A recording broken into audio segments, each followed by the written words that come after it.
अगर आपकी लड़ाई हो रही है और आत्मा की तलवार हमारे मुंह से है, If you are in the middle of a warfare and the sword of the Spirit is coming out of our जो mouth, हथियार है वो तलवार है, The तो अब weapon- मुझे बताओ कौन है जो नहीं चाहता कि आप वो तलवार मुंह से निकालो? प्रकाशित वाक्य 1 उसकी 16वीं आयत, Revelation chapter 1 verse 16.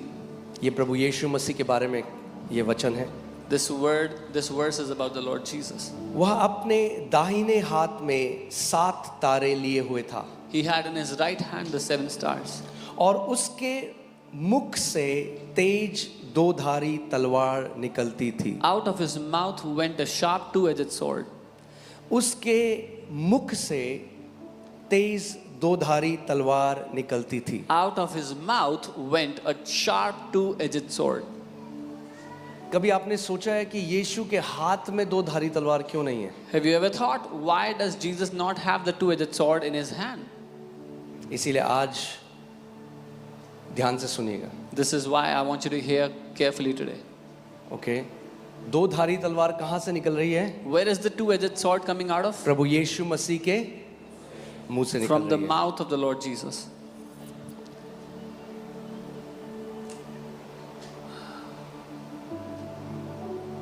स्वॉर्ड या तलवार क्यों दी जाती है किसी को? Why is a sword given to someone? तलवार, अब तो गन्स हैं, मगर पहले जब लड़ाई होती थी तो तलवार लेकर लड़ाई करने जाया जाता था। We have guns nowadays, but back in the day when there was a war, they would take swords and go to fight. अगर तलवार है तो इसका मतलब एक लड़ाई है, If there is a sword, that means there is a fight. और अगर लड़ाई है तो उसके लिए एक हथियार है। And if there is a fight, then there is a weapon that is designated for it. बाकी जगह कई लोग हाथों में तलवार लेते हैं, मसीह के लोग हाथों में तलवार नहीं लेते। In different places, the people, they take swords in their hands, but believers, we don't take the swords in our hand. No, हम एक अलग तरह की तलवार दी गई है। We have been given a different kind of a sword. और ये जो तलवार है, And this sword, इसकी सामर्थ जो शारीरिक 1 करोड़ तलवारें हैं उससे भी ज्यादा है। the power of this sword is greater than 1 crore physical swords. मगर प्रॉब्लम ये है कि बहुत सारे मसीहों को नहीं आता ये तलवार कैसे चलानी है। But the problem is many Christians, many believers do not know how to use this sword.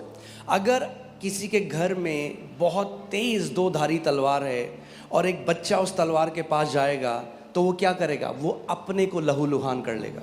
If somebody has a sharp 2-edged sword in their house and a child goes near it, the child will most likely harm himself. Okay, ऐसे ही आज कितने विश्वासी हैं जो कलीसिया नहीं जाते, खुद बाइबल पढ़ते हैं, मगर क्योंकि एक ऐसी मिनिस्ट्री के अधीन नहीं जिनको परमेश्वर ने बुलाया है, तो उससे अपने को भी काटते हैं और दूसरों को भी काटते हैं। Similarly, there are so many believers today that sit home, they don't go to any church. वो They, अपने इंटरप्रिटेशन निकाल लेते हैं, यूट्यूब में जाते हैं, फिर उल्टी सीधी बातें करते हैं। they don't go to any church, not under any ministry which has been called to teach the word. So then they take out their own interpretation and they harm themselves and they जो harm others. तलवार शैतान के विरोध चलानी थी वो तलवार भाई बहनों के विरोध में चलाते हैं। The sword that was given to them to use against the devil, they use it against brothers and sisters. इसीलिए परमेश्वर ने अपनी देह में टीचर्स रखे हैं। This is why God has kept teachers in his body. Okay, amen. Amen. इसीलिए 5-fold ministry रखी है। This is why God has kept this 5-fold ministry. तो अब मैं आपके साथ कुछ बहुत ज़रूरी आज सिखाता हूँ और मैं चाहता हूँ आप ध्यान से इस बात को सुनिएगा। So I want to teach you something very important and I want you to hear this intently. यीशु के मुंह से क्या आ रही थी? What was proceeding from Jesus' mouth? Sharp से शार्प, यानी पैनी टू एज्ड स्वॉर्ड। एक तेज 2-धारी तलवार यीशु के मुंह से निकल रही थी। तेज 2-धारी तलवार यीशु के मुंह से बाहर आ रही थी। A sharp 2-edged sword was coming out of his mouth. और मैंने आपको क्या बताया था कि अगर तलवार है तो इसका मतलब क्या है? क्या है? एक लड़ाई है। और बाइबल हमें कहती है हम एक आत्मिक मल्लयुद्ध के बीच में हैं। And I told you, if there's a sword, that means there's a battle. And the Bible tells us you are in the middle of a warfare. Okay, Of a, जब वर्ल्ड वॉर 2 हो रहा था तो कई बच्चे war के बीच में पैदा हुए. When World War II was happening, some children were born in the midst of the World War. Okay और कई देश ऐसे हैं जैसे स्विट्जरलैंड है और भी बहुत सारी जगह हैं जहाँ पे हर किसी मेल जो मर्द है, कई जगह तो फीमेल्स भी, इजराइल में फीमेल्स भी हैं, मगर जहाँ पे हर किसी व्यक्ति को ट्रेनिंग में जाना पड़ता है क्योंकि वहाँ लगातार वॉर चल रहा है. ऐसा नहीं हो सकता कि कोई भी व्यक्ति मिलिट्री ज्वाइन ना करे, ये पॉसिबल नहीं है. रूल है, अगर आप के देश में लड़ाई चल रही है तो आपको ट्रेनिंग लेनी पड़ेगी, आपको हथियार चलाना आना पड़ेगा. And there are some nations like Sweden where every male has to join the army and get trained to fight war if there's ever a war that breaks out. Countries like Israel, they both females and males they take training. मेरे पास आपके लिए एक news है. I have a और news. News ये है कि you were born in the midst of a war. आप एक लड़ाई के बीच में पैदा हुए हैं. जब आप मसीह में पैदा हुए तो आप एक लड़ाई के बीच में पैदा हुए. When you were born in Christ, you were born in the middle of a war. So cute मसीह बन के नहीं जी सकते. You cannot live as a cute Christian. मार देगा शैतान समय से पहले. The devil will kill before time. तो आपको ट्रेनिंग लेनी पड़ेगी. So you will need to take training. आपको मसीह में बढ़ना पड़ेगा. You will have to grow in Christ. आपको सीखना पड़ेगा तलवार कैसे चलाते हैं. You will have to learn how to use और your खुद sword. सीख के फिर और भाई बहनों को भी सिखाना पड़ेगा. And after you master it, you have to teach your brothers and sisters as well. Okay, so efficiency 6 में, इफिसियों 6 में बताता है कि हम एक आत्मिक मल्लयुद्ध के अंदर हैं. Ephesians 6 teaches us that we are in the middle of a war. और बाइबल कहती है इसीलिए अपने सारे जो कवच हैं, जो आत्मिक हथियार हैं, वो पहन लो. And this is why the Bible says, put on the whole armor of God. क्यों पहन लो कवच को? Why should you put on the whole armor? क्योंकि आप एक बोलो लड़ाई के बीच में. Because you're in the middle of a warfare. इसीलिए यहाँ सत्संग सुनने नहीं आ रहे हो आप. So you've not come here to hear a teaching. फिर से बोल रहा हूँ, सत्संग सुनने नहीं आते हो संडे को, योद्धा बनने आते हो संडे को. You don't come here to hear a religious teaching. You come here to become a champion, a warrior. Okay, so अब इफिसियों 6:17 में हम देखेंगे. Ephesians 6:17. And take the helmet of salvation उद्धार का टोप and the sword of the spirit. और आत्मा की तलवार को ले लो.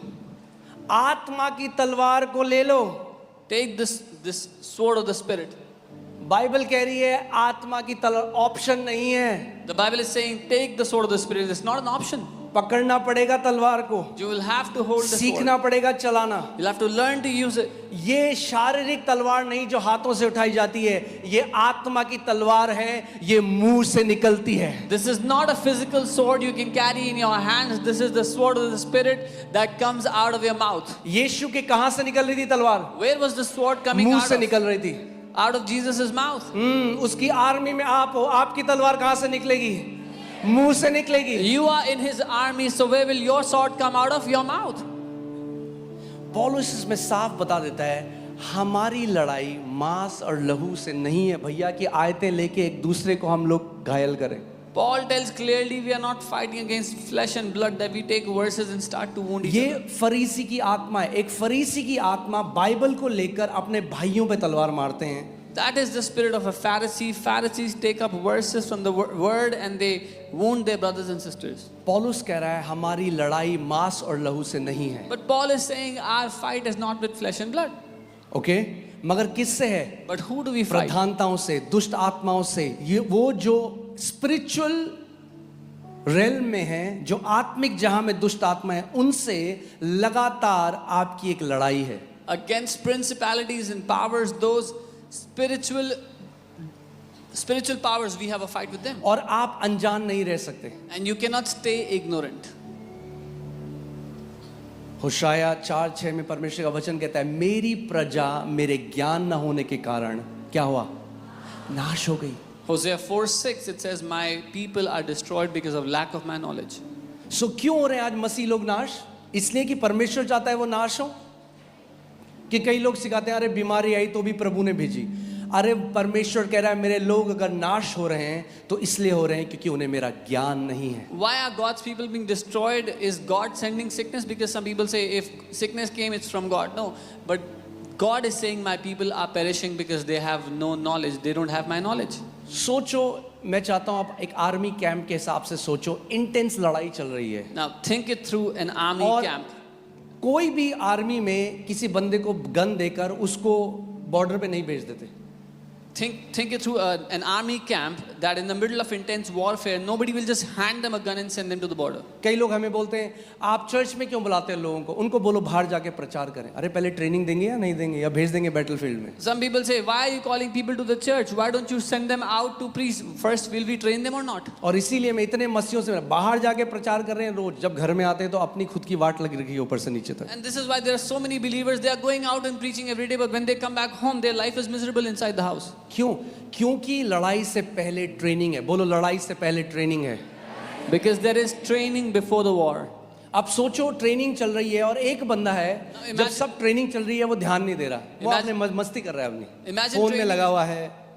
Training is going on and there's one person not paying attention on his phone, distracted. जब उनका इंस्ट्रक्टर सिखा रहा है देखो ये गन है, इसको आप ऐसे करोगे, ये लॉक होता है, ग्रेनेड को ऐसे निकालोगे, पिन ऐसे निकलती है, वो ध्यान ही नहीं दे रहा. When the instructor is teaching them, this is your gun, this is how you put off the safety, this is how वो the grenade. कैजुअल है उसका एटीट्यूड. He's कैसा just- है? हाँ क्या हो गया तो. He's just casual, doesn't care. और फिर लड़ाई में जब गया, अब ग्रेनेड से पिन खुली नहीं रही, Now when he goes to the war, he doesn't know how to take the pin out of the grenade. Gun unlock ही नहीं हो रही. He's not able to क्यों? unlock his क्योंकि gun भाई साहब का ध्यान कहीं और था जब ट्रेनिंग हो रही थी. because he was distracted during the training. सबसे पहले कौन मरेगा लड़ाई में? Who will die first in that ये war? This guy. अगर अंत तक जीवन जीना है तो उस प्रशिक्षण को हल्का मत जानो जो मसीह में तुम्हारे लिए रखा गया है. If you want to live a victorious life till the end, do not despise the training that has been kept for you in Christ. उस वचन को हल्का मत जानो जो हर रविवार को परमेश्वर का आत्मा आपके और आपके बच्चों के लिए भेजता है. Do not despise the word that the Spirit of God sends for you and for your children every Sunday. ये कोई सत्संग नहीं है, This is no religious ये gathering. आत्मिक प्रशिक्षण है योद्धा बनने का This मसीह is में. spiritual training to make you warriors in Christ. Okay